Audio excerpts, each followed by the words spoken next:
Good morning. How are you? We're out on the trail today, and it's in the 30s, but it's not terrible because the sun is out, and it is beautiful out.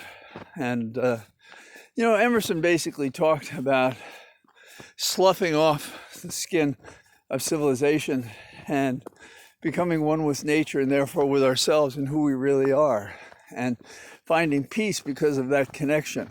And I think that's what these walks do for me. And if I communicate that feeling to you, then it's doing double duty. The question we get from spouses and friends and in emails and texts is, are we going to win? The kind of the equivalent of, are we there yet? In 2016, my sister-in-law was with us up in Maine. It's a beautiful place to be, and those who visited know about it. And there's beautiful country everywhere. And she said, what did I think were the chances of Trump winning? And I said, I'm afraid that he could win. Now, I didn't know anything special at that time, and I don't know how much cheating there was, and it was before the October surprise. So what's my thinking now? My thinking now is that we'll win, even with the cheating, even with the lies and deceptions. And ironically, our biggest argument is something we had no control over, and he could have saved himself from the pandemic. But he is so money-oriented, he doubled down on pretending it wasn't there, on the theory if people are back to work, the economy would be better, and that's how he'd win. Kind of a Republican mindset. Whereas Biden strikes me as more logical and has intact the thought of being empathetic and also being logical. So if we solve or cure or manage the pandemic, then we'll be able to go to work sooner.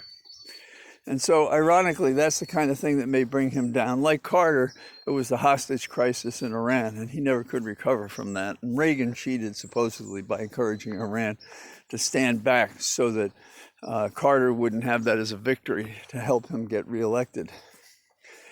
The election is going to, nevertheless, be a victim of the kind of cheating and lying and suppressing of votes that we know has been in the Republican playbook, but it's on steroids when it comes to Trump. So on election day, there will be instances of at least shows of force and people with guns at polling places. There may be arrests. Hopefully nobody will be hurt. And then after the votes are in, if the margin is greater than 1%, that basically is an indicator that you have no hope of overcoming that. And I'm thinking of Trump as the one who's going to have trouble overcoming that.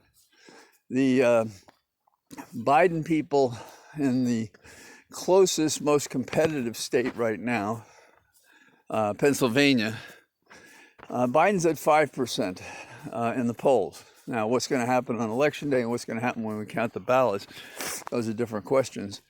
But I think he's going to hold, because I don't know that even Trump going into the state for 3 visits, as they're saying, and Biden going in on Sunday is going to be enough to move that elsewhere.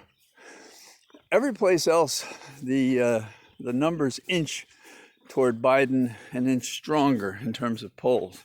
And we have so many people who voted. We have so many votes banked already.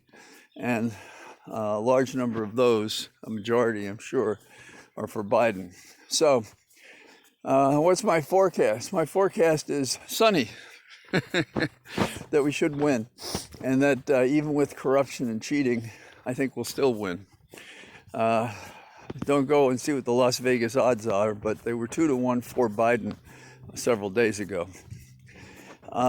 This feels like elections I've been through my whole life. From the time I was a kid through running for adult elections as a party leader, running for Congress, winning a primary, losing a general election, winning some local elections, running other elections, being a party chair. But when you put it all together, you have to be careful to have the common sense to realize how it really works. And I think despite the mess that we're in, it's going to come out our way. So when you have a nagging spouse or a friend or an enemy saying what's going to happen, tell them we're going to win, USOB. That's the way it's going to be. And for those who asked if I'm going to court, I file papers, and it looks like I'll know next Thursday. But I doubt that I'll end up being forced to go to court to try a case. I also spoke out to say that nobody should be trying cases yet for a whole variety of reasons, constitutional and logistical and health-wise. So I think you have to find patience. Get out in the country, read a good book, watch a movie, and trust our leaders to get this straight. There was a great quote that Kennedy liked, and it was that bullfight critics row by row crowd the enormous plaza full, but there's only one who knows, and that's the man who fights the bull. The fight is on. The ring closes sometime late Tuesday night. Let's hope we win. Bye-bye.